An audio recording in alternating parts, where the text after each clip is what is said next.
Are we ready for a new world order? Today is the first full day of the New World Order. Lead in shaping a new world order.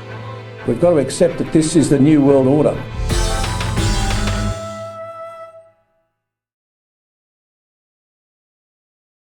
Hello everyone, this is Leonard Albrecht with a much-needed New World Order update.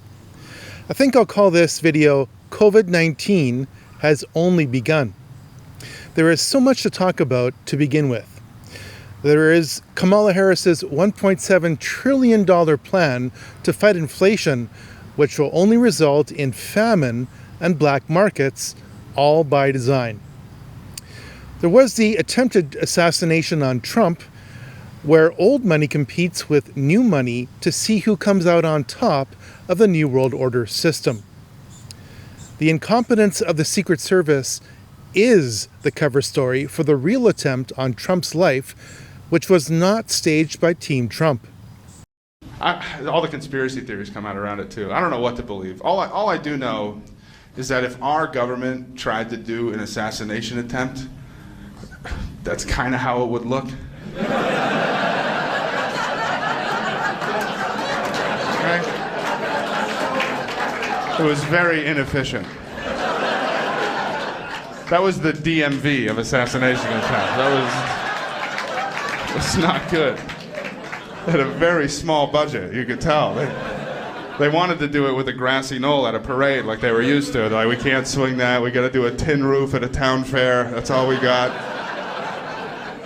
Can't get any ex-military people to take the shot. Let's get the kid who came in last place on his marksman team. That apparently high schools have marksman teams. I'd never tried it. Dude, that was just one big government block of cheese. Like, that's all that was. It was insane. I was hoping Trump was going to come out the same day, ear still bleeding, and do the press conference. They tried to shoot me. They tried to shoot me. They were too slow, and I'm too fast. I dodged the bullet. They didn't even see it.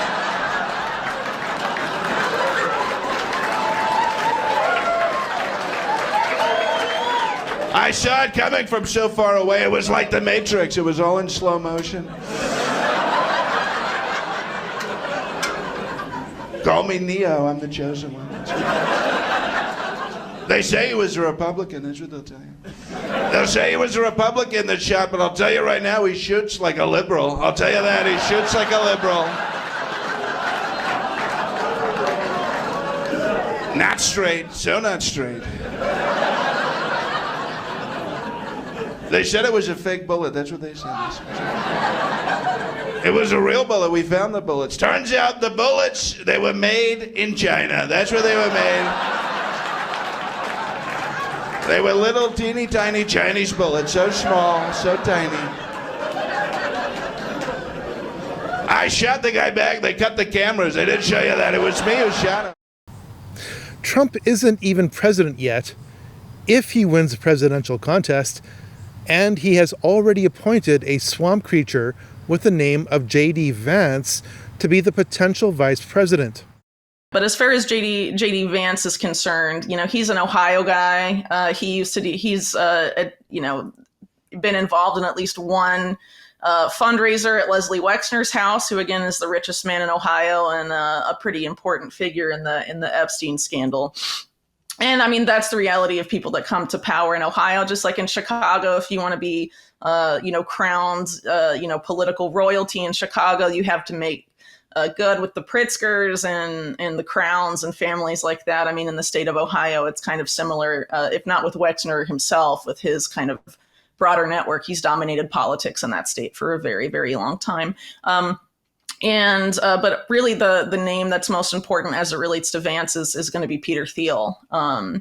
As people have noted, Vance worked at Mithril Capital, where Mithril, by the way, a big investor in the stablecoin issuer Paxos, which plays a pretty big role in the piece we'll be discussing later. And from Mithril, he went on to be involved with some of these other VC funds, one tied to an AOL co-founder, one of them receiving a lot of money, this Rise of the Rest fund. It was heavily funded by people like Jeff Bezos and the Walton family from Walmart, who, if you're familiar with the Waltons, are in, very tied up historically with the Clintons, specifically Hillary. And then, from there, he's his political career, a lot of Thiel involvement. Once again, a lot of donations from Thiel and other members of the so-called PayPal mafia, like David Sachs and Elon Musk, of course. Being a big, part of the fundraising apparatus, as are some other companies that Thiel helped create, like Palantir, which is now part of this super PAC with the Winklevoss twins and Elon Musk. And then you also have Joe Lonsdale, who's a Palantir co-founder with Peter Thiel joining that. So why is this bad? I could probably go on a rant for a very long time about Peter Thiel, so I'm just going to try and condense it. I've been reporting on him and specifically on Palantir for a very long time.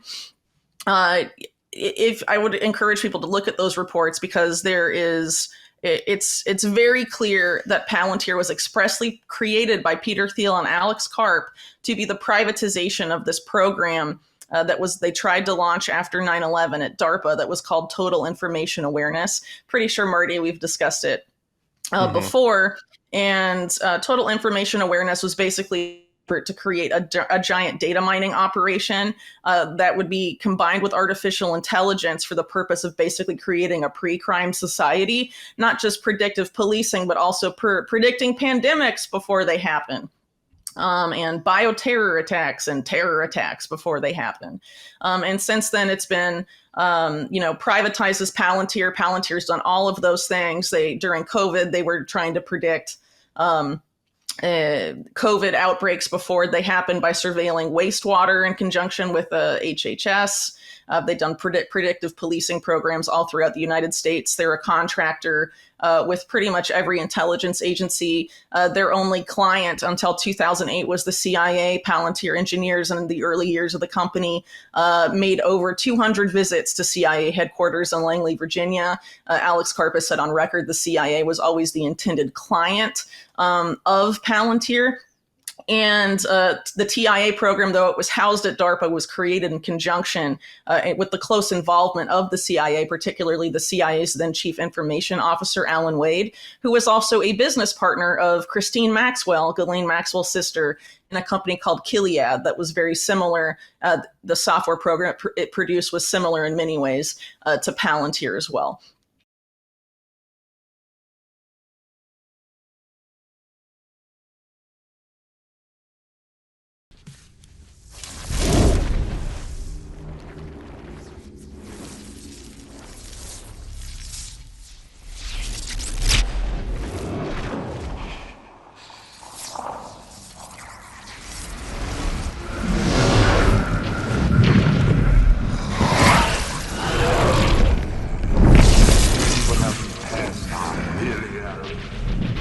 Long have you hunted me. Long have I eluded you. No more. Behold the sword of Elendil.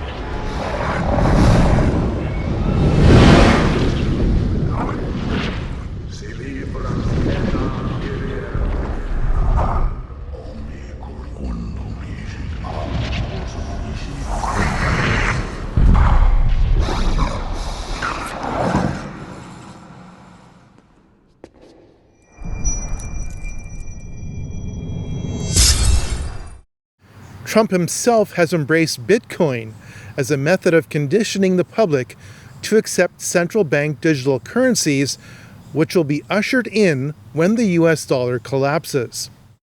Hello, Bitcoiners. Thank you very much. Hello. It's good to be with you. It's good to be with you. If crypto is going to define the future, I want to be mined, minted, and made in the USA. It's going to be. It's not going to be made anywhere else. And if Bitcoin is going to the moon, as we say, it's going to the moon, I want America to be the nation that leads the way. And that's what's going to happen. No, you're going to be very happy with me. Bitcoin is not threatening the dollar. The behavior of the current U.S. government is really threatening the dollar. So on day one, I will fire Gary Gensler and appoint a new SEC chairman.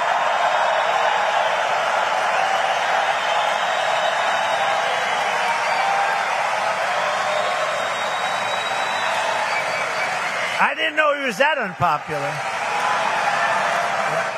This country's going to go into a depression the likes of what you had in 1929, and I hope that's not true, but I can understand it, and I can understand what they're saying. The stock market gain, they think, is because looks like we're going to win the election, and I don't know what's going to happen with the election. You know, they cheat like hell, and I don't know what's going to happen, but if we win it, this country is going to be boomtown. It's going to be booming like it never boomed before. As the final part of my plan today, I am announcing that if I am elected, it will be the policy of my administration, United States of America, to keep 100% of all the Bitcoin the U.S. government currently holds or acquires into the future. We'll keep 100%. I hope you do well, please.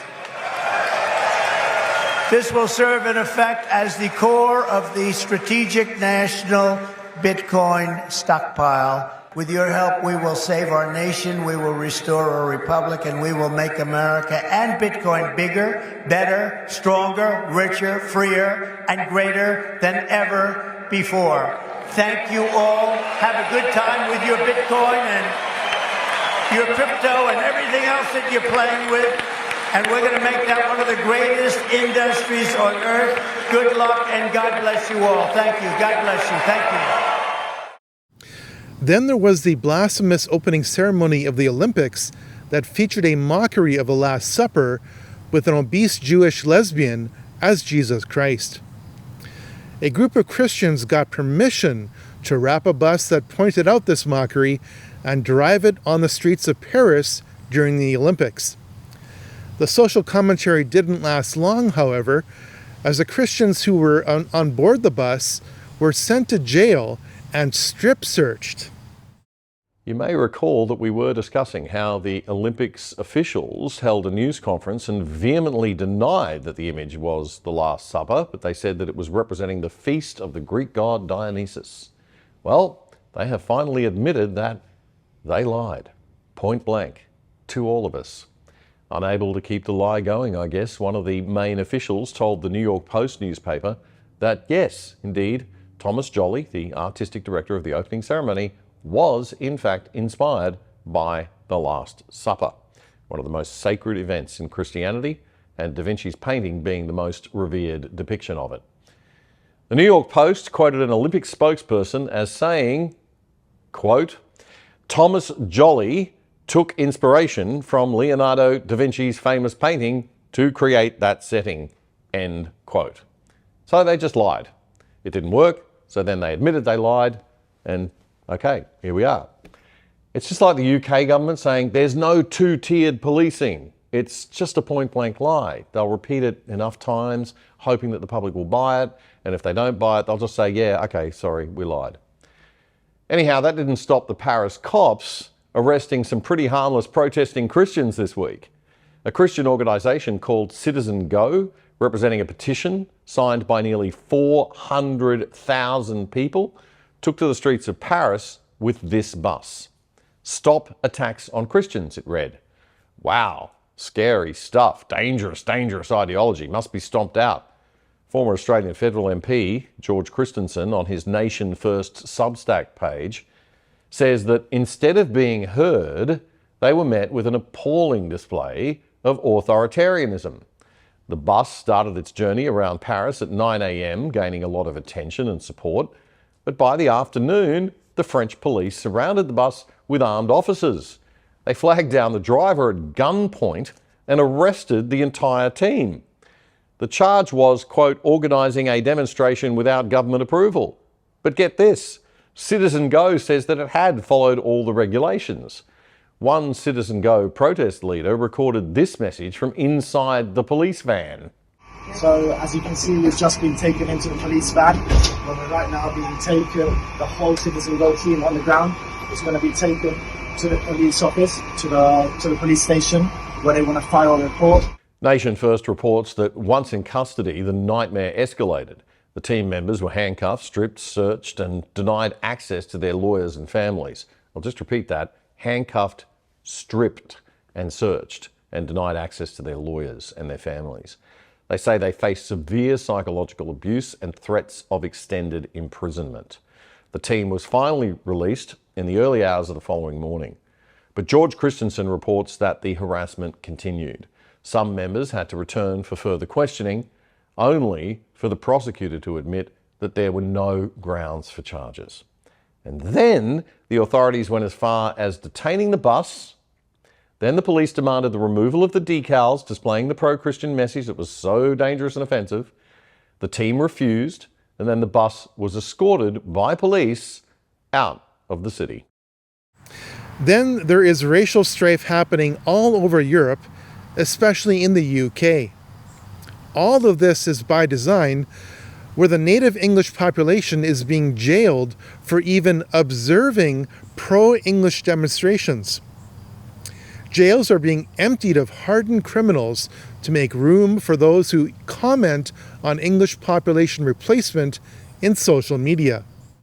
We've seen some jaw-dropping prison sentences being handed out in the UK in response to last week's riots. But this one really goes beyond the pale. 51-year-old Lee Joseph Dunn will spend the next 2 months behind bars for 3 Facebook posts. Wow, what did he say? Must have been pretty bad, right? Did he call for violence, attacks on migrant hotels? From Whitehaven News, this is what he was imprisoned for. Dunn had posted 3 separate images. The first one showed a group of men, Asian in appearance, at Egremont Crab Fair 2025 with the caption, "Coming to a town near you." The second also showed a group of men, Asian in appearance, leaving a boat onto Whitehaven Beach. This, said Mr. Shelley, had the caption, "When it's on your turf, then what?" The final image showed a group of men, again Asian in appearance, wielding knives in front of the Palace of Westminster. There was also a crying white child in a Union flag t-shirt. This was also captioned with the wording, "Coming to a town near you." Controversial, offensive, maybe, but literal prison time for words which didn't even contain any call for violence. Is this actually who they're emptying the prisons of real criminals to make space for? People who post "coming to a town near you" on Facebook. Cumbria police had confirmed before the hearing that Dunn had been charged with posting offensive and racially aggravated content online. You're truly telling me that this is the bar now? It's so low they're going to have to start building entire new prisons just to process all the thought criminals. To emphasise, Dunn seemingly didn't even attend any of the protests. He wasn't involved in any rioting. Legal buffs may also question why he immediately pled guilty, when even under the UK's draconian hate speech laws he would have stood a good chance of fighting the charges. Since Dunn's sentence was reduced by 1/3 as a result of his guilty plea, you wonder how much more time he'd have spent behind bars if he'd have contested the charges and still been found guilty. Lest we forget that Brits are now being told that if they merely observe a riot, or just happen to be unfortunate to be in the general vicinity of where one's happening, they too will face a knock on the door and criminal charges. As well as if they post inaccurate information online. We've truly entered a new dark age. And as Matteo Salvini asks today, how long before any and all criticisms of the consequences of mass migration is outlawed entirely? The point of all these stories is this: things aren't falling apart. Things are coming together. I continue to make good progress on my 3rd film, COVID-19 Beyond Human. I haven't posted a video in quite a while because I have ripped up my narrative script and started over. I wrote most of the previous draft of the script without an outline. That was a big mistake. I tend to exhaust my knowledge of a subject as I write it down, and you can't do that in a film script. You only have so much time to talk about a subject in a film before moving on. I'm writing a movie script and not a book. To illustrate what I'm talking about, here's the 12-page outline I've created that is being used to guide me as I write the 40-page script. Here is the outline, 2 pages at a time, for 5 seconds each. You can pause the pages at any time to read them.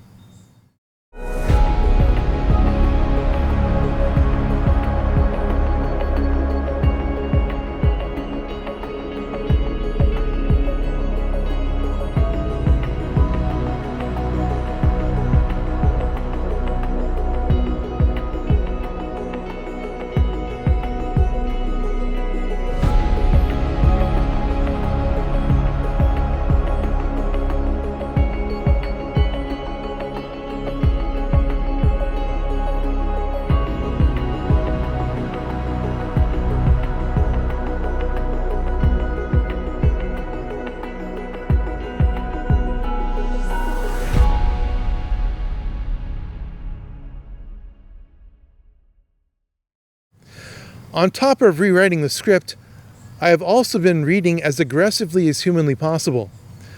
I'm reading over a dozen books, some of which have yet to be printed.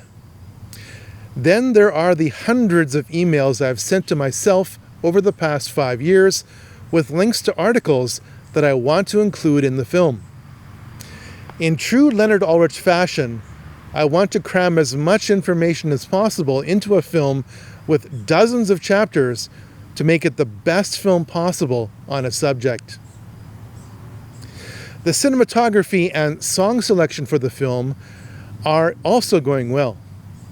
I'm a lifetime member of audio.com thanks to your donations, because facts also need feeling to be properly interpreted, and music drives emotion. Audio.com is unique because it uses artificial intelligence to find songs in its database with songs that sound like cinematic scores you have already heard and enjoyed without breaking copyright. It is simply the best licensable song database in the world. For the first time, I can now say that I have mastered my cameras and lenses. I've made a big investment in anamorphic optics for Volume 3 and all of my videos in the future to make my videos look like movies, and it is already paying off. For the first time, I can nail focus with confidence because of the design of these lenses. I've mastered how to use false color to get the perfect exposure, shutter speed, and color temperature in my shots. All this matters because I now have over 40 perfect shots of a level 4 biolab in Winnipeg. If everything works out, I'll be reading what I wrote with a level 4 biolab behind me. I can think of no better backdrop for the film than this. It took some negotiating with lab security to get these shots. And now for the main course. The first peer-reviewed journal article documenting the vaccine technology that I'll be talking about in the film was released last month, and it is disturbing. The article is in the July 18th edition of the International Journal of Vaccine Theory, Practice, and Research. The name of the article is Real-Time Self-Assembly of Stereomicroscopically Visible Artificial Constructions in Incubated Specimens of mRNA Products, mainly from Pfizer and Moderna. A comprehensive longitudinal study. Here are a few sentences from the abstract or summary of the article. Observable real-time injuries at the cellular level in recipients of the safe and effective COVID-19 injectables are documented here for the first time with a presentation of a comprehensive description and analysis of observed phenomena. Analyses reported here consist of precise laboratory bench science aimed to understand why serious, debilitating, prolonged injuries and many deaths incurred increasingly without any measurable protective effect from the aggressively marketed products. The contents of COVID-19 injectables were examined under a stereo microscope at up to 400 times magnification. Carefully preserved specimens were cultured in a range of distinct media to observe immediate and long-term cause and effect relationships between the injectables and living cells in carefully controlled conditions. From such research, reasonable inferences can be drawn about observed injuries worldwide that have occurred since the injectables were pressed upon billions of individuals. In addition to cellular toxicity, our findings reveal numerous, on the order of 3 to 4 million per milliliter of the injectable, visible artificial self-assembling entities ranging from about 1 to 100 micrometers or greater of many different shapes. There were animated worm-like entities, discs, chains, spirals, tubes, right-angled structures containing other artificial entities within them, and so forth.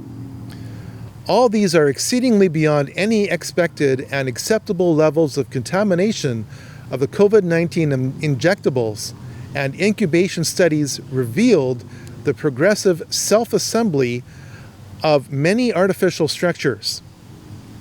As time progressed during incubation, simple 1- and 2-dimensional structures over 2 or 3 weeks became more complex in shape and size, and developing into stereomicroscopically visible entities in 3 dimensions.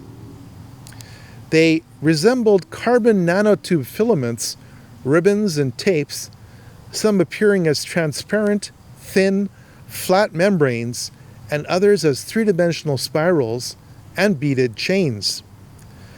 Some of these seem to appear and then disappear over time. Our observations suggest the presence of some kind of nanotechnology in the COVID-19 injectables.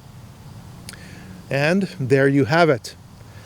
The 65-page peer-reviewed article goes on to describe the technology that was used to make these observations. The article lists the lot numbers of the COVID-19 vaccines that were analyzed in the study. It then describes how items were cultured.